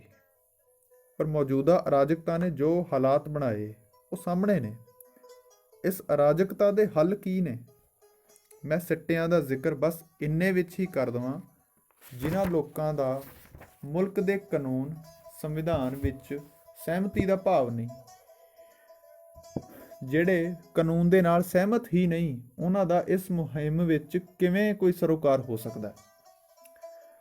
ਪੰਚਾਇਤੀ ਰਾਜ ਵਿੱਚ ਸਾਡੇ ਅੱਗੇ ਮੁਸ਼ਕਲਾਂ ਦਾ ਕਿੰਨਾ ਵੱਡਾ ਖਿਲਾਰਾ ਪਿਆ ਹੋਇਆ। ਜਾਤ ਪਾਤ ਦੇ ਆਧਾਰ ਤੇ ਵੰਡਿਆ ਸਮਾਜ ਪੰਚਾਇਤੀ ਰਾਜ ਅਧੀਨ ਹਜੇ ਵੀ ਪਲ ਰਿਹਾ। ਪੰਚਾਇਤੀ ਚੋਣਾਂ ਵਿੱਚ ਅਨਪੜ੍ਹ ਬਾਬੇ ਸਰਪੰਚੀਆਂ ਸੰਭਾਲ ਕੇ ਸਾਨੂੰ ਕੀ ਦੇ ਰਹੇ ਨੇ? ਬੰਨੇ ਵੱਟ ਦੀ ਹੱਦਾਂ ਨਾਪਦੇ ਕਿਸਾਨਾਂ ਦੀ ਮੌਤ ਦਾ ਫੰਦਾ, ਜਾਂ ਪਿੰਡ ਦੀਆਂ ਧੀਆਂ ਦੇ ਡੋਲੇ ਤੋੜ ਕੇ ਮੁੜ ਅਰਥੀ ਵੀ ਨਾ ਵੜਨ ਦੇਣ ਦੇ ਹੀਣੇ ਰਿਵਾਜ। ਤਲਾਕ ਵਰਗੀ ਅਲਾਮਤ ਪੰਜਾਬ ਵਿੱਚ ਪੰਚਾਇਤਾਂ ਨੇ ਕਿਸ ਆਧਾਰ ਉੱਤੇ ਸਮਾਜਿਕ ਤਾਣੇ ਬਾਣੇ ਨੂੰ ਅਜਿਹਾ ਸਿਰਜਿਆ ਕਿ ਮੁੜ ਕੇ ਧੀ ਪੁੱਤਰ ਆਮ ਮਨੁੱਖਾਂ ਵਾਂਗ ਮਿਲ ਵੀ ਨਾ ਸਕਣ? ਇਖਲਾਕੀ ਪੱਧਰ ਦੇ ਇਲਜ਼ਾਮਾਂ, ਗੁਨਾਹਾਂ ਤੇ ਗਲੀਜ਼ਤਾ ਨਾਲ ਭਰੀ ਮਾਨਸਿਕਤਾ ਸਾਡੇ ਆਲੇ ਦੁਆਲੇ ਖਿਲਰੀ ਪਈ ਹੈ। ਇਹਨਾਂ ਨੂੰ ਰਵਾਇਤ ਕਿਹਾ ਜਾਂਦਾ ਹੈ। ਇਹਨਾਂ ਗੱਲਾਂ ਦੇ ਨਤੀਜਿਆਂ ਨੇ ਪਿੰਡਾਂ ਦੇ ਪਿੰਡ ਇੱਕ ਦੂਜੇ ਦੇ ਵੈਰੀ ਬਣਾ ਦਿੱਤੇ। ਫਲਾਣੇ ਪਿੰਡ ਦੇ ਢਮਕਾਣੀ ਪੰਚਾਇਤ ਨਾਲ ਬੰਨੇ ਵੱਟ ਦੇ ਰੌਲੇ ਤੋਂ ਲੈ ਕੇ ਸਾਖ ਸੰਬੰਧੀਆਂ ਦੇ ਟਕਰਾਅ ਤੱਕ ਸਾਰਾ ਕੁਝ ਭਰਿਆ ਪਿਆ ਇਸ ਸਭ ਦੇ ਅੰਦਰ। ਦੱਬਿਆ ਘੁੱਟਿਆ ਸਮਾਜ ਕਦੇ ਨਾ ਕਦੇ ਵਿਸਫੋਟਕ ਹੋਣਾ ਹੀ ਸੀ। ਹੋਰ ਤਾਂ ਹੋਰ, ਸਾਡੇ ਬੱਚਿਆਂ ਦੀ ਹਿਫਾਜ਼ਤ, ਚੰਗੇ ਭਵਿੱਖ ਵਾਸਤੇ ਬੱਚਿਆਂ ਨੂੰ ਕੈਨੇਡਾ ਅਮਰੀਕਾ ਭੇਜਣ ਵਾਲੇ ਲੋਕ ਵੀ NRI ਲੋਕਾਂ ਤੋਂ ਪੰਜਾਬ ਦੀ ਸਮਾਜਿਕ ਸੁਧਾਰ ਵਾਸਤੇ ਮੰਗਤਿਆਂ ਦੀ ਕਤਾਰ ਵਿੱਚ ਖੜੇ ਦਿਸੇ। ਉਹਨੂੰ ਵੀ ਖਰਾਤ ਕਹਿਣ ਦੀ ਬਜਾਏ ਹੱਕ ਕਹਿ ਕੇ ਭਾਵਨਾਤਮਕ ਮੋਹ ਜਾਲ ਪਾਉਣ ਵਾਲੇ ਕੌਣ ਨੇ? ਪੰਚਾਇਤਾਂ ਤੇ ਸਾਡੇ ਧਰਮ ਸਥਾਨ, ਖੇਡ ਮੇਲੇ, ਡੇਰੇਵਾਦ ਦਾ ਜ਼ਹਿਰ, ਵੱਖ-ਵੱਖ ਸਮਾਗਮਾਂ ਤੇ ਉਗਰਾਹੀਆਂ ਵਿੱਚ ਲੂ ਕੇ ਕਿਹਦੇ ਘਰਾਂ ਕੋਠਿਆਂ ਨੂੰ ਭਰਦਾ ਪਿਆ। ਅੱਡੋ ਅੱਡ ਹੋਏ ਘਰਾਂ ਵਿੱਚ ਵੈਰ ਪਵਾਉਂਦੀ ਕਰਜ਼ਿਆਂ ਦੀ ਪੰਡ ਉੱਤੇ ਜ਼ਿਲਤ ਦੀ ਹਥੌੜੀ ਕਿਹੜੇ ਨਿਜ਼ਾਮ ਨੇ ਮਾਰੀ? ਪਿੰਡਾਂ ਵਿੱਚ ਕਿਸਾਨ ਖੁਦਕੁਸ਼ੀਆਂ ਦੇ ਹੜ੍ਹ ਆਏ ਪਏ ਆ। ਪੂਰੇ ਮੁਲਕ ਦਾ ਠੇਕਾ ਕੇਂਦਰ ਸਰਕਾਰ ਦਾ ਹੋਏਗਾ, ਪਰ ਪੰਜਾਬ ਵਿੱਚ ਤਾਂ ਤੁਸੀਂ ਹੀ ਨਿਜ਼ਾਮ ਬਦਲਣ ਦਾ ਦਾਅਵਾ ਠੋਕਣ ਨੂੰ ਕਾਹਲੇ ਹੋ ਨਾ। ਤੁਹਾਡੀ ਹੱਦਬੰਦੀ ਦੇ ਰਾਹ ਕਿੱਥੇ ਤੱਕ ਨੇ? ਗੁਰੂ ਘਰਾਂ ਦੀ ਗੋਲਕਾਂ ਤੱਕ। ਤੁਹਾਡੇ ਖਿੱਤੇ ਵਿੱਚ ਵੰਡੇ ਸੂਬੇ ਖੁਦ ਨੂੰ ਦੇਵ ਭੂਮੀ ਤੇ ਹਰੀ ਦਾ ਨਿਵਾਸ ਸਥਾਨ ਬਣਾ ਬੈਠੇ। ਉਧਰ ਤਾਂ ਵੰਡੀ ਪੈਂਦੇ ਸਾਰ ਘੋੜੂ ਤੇ ਡੋਗਰੀਏ ਐਲਾਨ ਕਰਕੇ ਤੁਸੀਂ ਸਭ ਨੇ ਨਫ਼ਰਤ ਪਾ ਲਈ। ਹਰਿਆਣੇ ਵਾਲਿਆਂ ਨੂੰ ਘੋੜੂ ਕਹਿਣ ਲੱਗ ਗਏ, ਹਿਮਾਚਲ ਵਾਲਿਆਂ ਨੂੰ ਡੋਗਰੀ। ਇਹ ਨਫ਼ਰਤੀ ਤੰਜ਼ ਕਿਉਂ? ਦਿਮਾਗ ਕਦੇ ਨਹੀਂ ਵਰਤਿਆ ਕਿ ਆਖਰ ਕਿਹੜੀਆਂ ਰਵਾਇਤਾਂ ਬਣਾ ਛੱਡੀਆਂ ਅਸੀਂ? ਉਹੀ ਪੈਪਸੂ ਤੋਂ ਵੰਡਿਆ ਪੰਜਾਬ ਖਾਪ ਪੰਚਾਇਤਾਂ ਦੇ ਹਵਾਲੇ ਹੋ ਗਿਆ ਹਰਿਆਣੇ 'ਚ, ਜਿੱਥੇ ਸਤਲੁਜ ਬਿਆਸ ਦਰਿਆ ਦੇ ਖਿੱਤੇ ਤੋਂ ਵੱਧ ਜ਼ਬਰ ਜ਼ੁਲਮ ਤੇ ਪਸ਼ੂਪਣਾ ਕੀਤਾ ਜਾਂਦਾ ਆਇਆ। ਪੁਆਧੀ ਭਾਸ਼ਾ ਨੂੰ ਨਖੇੜ ਕੇ ਹਰਿਆਣਵੀ ਧਰ ਦਿੱਤੀ। ਪੰਜਾਬੀ ਭਾਸ਼ਾ ਤੋਂ ਨਖੇੜ ਕੇ ਉਹ ਸਮਾਜ ਆਪਣੀ ਨੇੜਤਾ ਤੋਂ ਬਿਲਕੁਲ ਵੰਡਿਆ ਗਿਆ। ਕੀ ਇੱਥੇ ਪੰਚਾਇਤੀ ਨਿਜ਼ਾਮ ਦੇ ਜ਼ਹਿਰ ਨਹੀਂ ਕੰਮ ਕਰ ਰਹੇ? ਸਾਡੀ ਕਿਹੜੀ ਕਮੀ ਹੈ? ਕਿਹੜੀ ਉਹ ਵੱਡੀ ਗੁਸਤਾਖੀ ਹੈ ਜਿਸ ਦੇ ਸਿੱਧੇ ਅਸੀਂ ਜ਼ਿੰਮੇਵਾਰ ਹਾਂ? ਕਦੇ ਗਿਣਤੀ ਮਿਣਤੀ ਤੇ ਹਿਸਾਬ ਕੀਤਾ? ਦੁਆਵਾਂ ਕਿਸ ਦੀਆਂ ਕਰਨੀਆਂ ਨੇ। ਵਾਗੇ ਦੇ ਆਰ-ਪਾਰ ਦੇ ਦਰਦਾਂ ਦੀ ਕਹਾਣੀ ਕਿੱਥੋਂ ਛਿੜਨੀ ਹਾਲੇ, ਤੁਸੀਂ ਤਾਂ ਹੱਥਲੀਆਂ ਸੱਭਿਅਤਾਵਾਂ ਹੀ ਖਿਲਾਰੀ ਬੈਠੇ ਹੋ। ਹੁਣ ਸੋਚਿਓ ਕਿਤੇ ਹਕੂਮਤਾਂ ਦੇ ਦੰਭ ਸਾਡੇ ਇਹਨਾਂ ਸਲੂਕਾਂ ਕਰਕੇ ਹੀ ਤਾਂ ਨਹੀਂ। ਜਦੋਂ ਘਰ ਵਿੱਚ ਭਰਾ ਹੀ ਆਪਸ ਵਿੱਚ ਲੜ ਪੈਣ, ਦੁਸ਼ਮਣ ਸਭ ਤੋਂ ਪਹਿਲੇ ਆ ਕੇ ਪੇਸ਼ਕਸ਼ ਕਰਦੇ ਆ, ਸਾਡੇ ਵੱਲ ਹੋ ਜਾ। ਭਰਾਵਾਂ ਦੀ ਵੰਡੀ ਕਦੇ ਇਕੱਤਰ ਨਾ ਹੋ ਸਕੇ ਤੇ ਅਸੀਂ ਉਹਨਾਂ ਤੋਹਫਿਆਂ ਨੂੰ, ਉਹਨਾਂ ਨਿਆਮਤਾਂ ਨੂੰ ਕਬੂਲਿਆ। ਕੋਈ ਵੀ ਹਕੂਮਤ ਅਰਾਜਕਤਾ ਕਿਉਂ ਚਾਹੇਗੀ? ਕਿ ਉਹਨੇ ਆਪਣਾ ਰਾਜ ਨਹੀਂ ਚਲਾਉਣਾ? ਕਿ ਨਸਲਕੁਸ਼ੀ ਠੀਕ ਉਵੇਂ ਹੀ ਹੁੰਦੀ ਹੈ ਜਿਵੇਂ ਤੁਸੀਂ ਅਸੀਂ ਬਿਆਨ ਕਰੀ ਜਾਂਦੇ ਹਾਂ? ਆਪਣਾ ਬੀਨਾਸ ਸਾਡੇ ਤੋਂ ਇਲਾਵਾ ਕਿਹਨੇ ਕੀਤਾ ਭਲਾ? ਇਤਫਾਕ ਅਸੀਂ ਆਪਣਾ ਤੋੜਿਆ ਕਿ ਕਿਸੇ ਹੋਰ ਨੇ? ਜਿਸ ਦਿਨ ਵਾਗੇ ਦੀ ਲਕੀਰ ਖਿੱਚੀ ਗਈ, ਉਸੇ ਰਾਤ ਤੋਂ ਅਸੀਂ ਤਲਵਾਰਾਂ ਧੂ ਲਈਆਂ। ਕਿਸ ਵਜ੍ਹਾ ਤੋਂ ਹੋਇਆ ਸੀ? ਪੰਥ ਦਰਦ, ਕੌਮੀ ਦਰਦ, ਪੰਜਾਬੀਅਤ ਦਾ ਦਰਦ। ਦਰਦ ਹੈ ਕਿਹੜੀ ਗੱਲ ਦਾ ਭਾਈ? ਸਿਵਾਏ ਰਾਜ ਸੱਤਾ ਦੇ ਤੁਹਾਡੇ ਕੋਲ ਕੋਈ ਵੀ ਦਰਦ ਬਾਕੀ ਨਹੀਂ ਰਿਹਾ।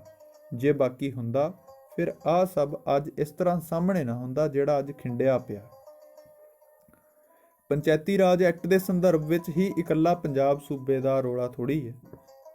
ਇਹਦਾ ਰੌਲਾ ਵੱਧ ਕਿਉਂ ਹੈ? ਬਾਕੀ ਸੰਘਰਸ਼ਸ਼ੀਲ ਸੂਬੇ ਇਕਜੁੱਟ ਹੋਏ ਪਏ ਰਾਜਨੀਤਿਕ ਤੌਰ ਤੇ, ਪਰ ਤੁਹਾਡੇ ਸੂਬੇ ਦੀ ਇੱਕੋ ਇੱਕ MLA ਰਾਣੀ ਗੁਲਨਾਜ਼ ਕੌਰ ਜੋ ਮੋਹਰੀ ਹੋਈ ਹੈ ਤੁਹਾਡੇ ਹੱਕ ਵਿੱਚ, ਉਹ ਵੀ ਅਸੈਂਬਲੀ ਵਿੱਚ ਆਪਣਾ ਅਸਹਿਮਤੀ ਮਤਾ ਨਹੀਂ ਰੱਖ ਸਕੀ। ਕਿਉਂ? ਕੀ ਉਹਨੇ ਅਸਤੀਫਾ ਦੇਣਾ ਜ਼ਰੂਰੀ ਸਮਝਿਆ? ਤੁਹਾਡੇ ਇਸ ਕਦਮ ਨਾਲ ਸਰਕਾਰ ਉੱਤੇ ਕਿਹੜਾ ਦਬਾਅ ਪਿਆ ਹੈ? ਇਹ ਗੱਲ ਕੋਈ ਜਣਾ ਦੱਸ ਸਕੇ ਤਾਂ ਬੜੀ ਮਿਹਰਬਾਨੀ ਹੋਏਗੀ।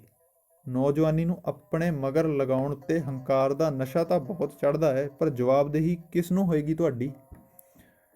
ਹਾਲੇ ਤੁਹਾਡੇ ਪੁਲਿਸ ਮਹਿਕਮੇ ਨਾਲ ਚੱਲਦੇ ਆਏ ਦੰਬਾਂ ਦਾ ਵੀ ਨਖੇੜਾ ਕਰਨਾ ਬਣਦਾ ਹੈ।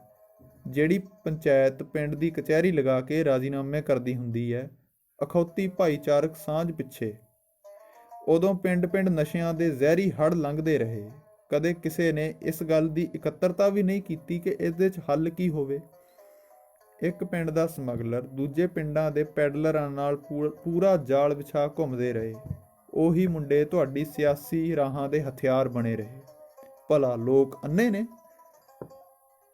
ਸਾਨੂੰ ਕਾਲਜਾਂ ਦੀ ਸਿਆਸਤ ਸਾਂਭਦਿਆਂ ਇਹਨਾਂ ਬਦਮਾਸ਼ਾਂ ਨਾਲ ਕਚਹਿਰੀਆਂ 'ਚ ਨਿਬੜਨਾ ਪੈਂਦਾ ਰਿਹਾ। ਕੀ ਤੁਹਾਡੇ ਜਵਾਕ ਕਾਲਜ ਵਿੱਚ ਨਹੀਂ ਪੜ੍ਹਦੇ? ਅਣਜਾਣ ਹੋ ਇਸ ਗੱਲਾਂ ਤੋਂ? ਪੰਜਾਬੀਓ, ਗੌਰ ਨਾਲ ਸਮਝੋ ਇਸ ਤਾਣੇ ਬਾਣੇ ਨੂੰ। ਦਮਨਜੀਤ ਸਿੰਘ ਸ਼ਬਦ ਜਾਲ ਬੁਣਨ ਦਾ ਇਲਜ਼ਾਮ ਸਾਡੇ ਮੱਥੇ ਲਗਾ ਤਾਂ ਗਿਆ, ਪਰ ਇਹਨਾਂ ਹਕੀਕਤਾਂ ਦਾ ਜਾਲ ਕੌਣ ਤੋੜੇਗਾ? ਲੀਡਰਸ਼ਿਪ ਸਾਨੂੰ ਵੋਟ ਤੋਂ ਵੋਟ ਦੇ ਗੇੜ ਵਿੱਚ ਵਰੇ ਦਰ ਵਰੇ ਲਗਾਉਂਦੀ ਹੈ। ਅਸੀਂ ਸਿੱਖਿਆ, ਖੇਡਾਂ, ਰੀਤ ਰਿਵਾਜ, ਧਰਮ ਸੰਸਕਾਰ ਤੇ ਰਹਿਣ ਸਹਿਣ ਦੇ ਸਾਰੇ ਦਰਵਾਜ਼ੇ ਪਖੰਡ, ਕਰਮਕਾਂਡ ਤੇ ਅਗਿਆਨਤਾ ਦੇ ਹਨੇਰੇ ਵਿੱਚ ਸੁੱਟ ਦਿੱਤੇ ਨੇ। ਇਹਨਾਂ ਗਹਿਰਾਈਆਂ ਨੂੰ ਕੋਈ ਵਿਚਾਰ ਕੇ ਸਮਾਜ ਅੱਗੇ ਨਾ ਰੱਖ ਸਕੇ। ਇਸ ਮਕਸਦ ਲਈ ਹਰ ਆਏ ਦਿਨ ਨਵੇਂ ਤੋਂ ਨਵਾਂ ਮਸਲਾ, ਨਵੀਂ ਤੋਂ ਨਵੀਂ ਕਤਿੱਤ ਸਾਡੀ ਲੁਕਾਈ ਅੱਗੇ ਖਿਲਰੀ ਮਿਲਦੀ ਹੈ। ਭੀੜ ਦਿਮਾਗ ਵਰਤਣ ਦੀ ਵੇਹਲ ਨਹੀਂ ਰੱਖਦੀ। ਵੱਜਦੇ ਨਾਅਰਿਆਂ, ਲਲਕਾਰਿਆਂ ਦੇ ਸ਼ੋਰਗੁਲ ਵਿੱਚ ਅਕਸਰ ਗੱਲਾਂ ਅਲੋਪ ਹੋ ਜਾਂਦੀਆਂ ਨੇ। ਆਓ ਅਲੋਪ ਹੋਈਆਂ ਗੱਲਾਂ ਨੂੰ ਖੰਗਾਲੋ। ਦੋ ਗੱਲਾਂ ਦਾ ਫਰਕ ਹਮੇਸ਼ਾ ਯਾਦ ਰੱਖੋ। ਭੀੜ ਤੇ ਇਕਜੁੱਟਤਾ ਬਾਹਰੀ ਤੌਰ ਤੇ ਇੱਕੋ ਜਿਹੇ ਰੂਪਮਾਨ ਦ੍ਰਿਸ਼ ਨੇ, ਪਰ ਜਿਹੜਾ ਇਕੱਠ ਰੌਲਾ ਪਾਉਣ, ਉਲਾਰੂ ਹੋਣ ਤੇ ਬਜ਼ਿੱਦ ਹੋਵੇ, ਉਹ ਭੀੜ ਕਹਾਉਂਦੀ ਹੈ। ਉਹਨਾਂ ਕੋਲ ਵਿਚਾਰਧਾਰਕ ਲੜੀ ਕਦੇ ਨਹੀਂ ਫੁੱਟ ਸਕਦੀ, ਪਰ ਇਕਜੁੱਟਤਾ ਜਿਸ ਇਕੱਠ ਦਾ ਸੰਕਲਪ ਹੋਵੇ, ਉੱਥੇ ਗੱਲਾਂ ਨਾਅਰਿਆਂ, ਮੁਜ਼ਾਹਰਿਆਂ ਦੀ ਤੇ ਬਾਹਰੀ ਦਿਖਾਵਿਆਂ ਦੀ ਨਹੀਂ।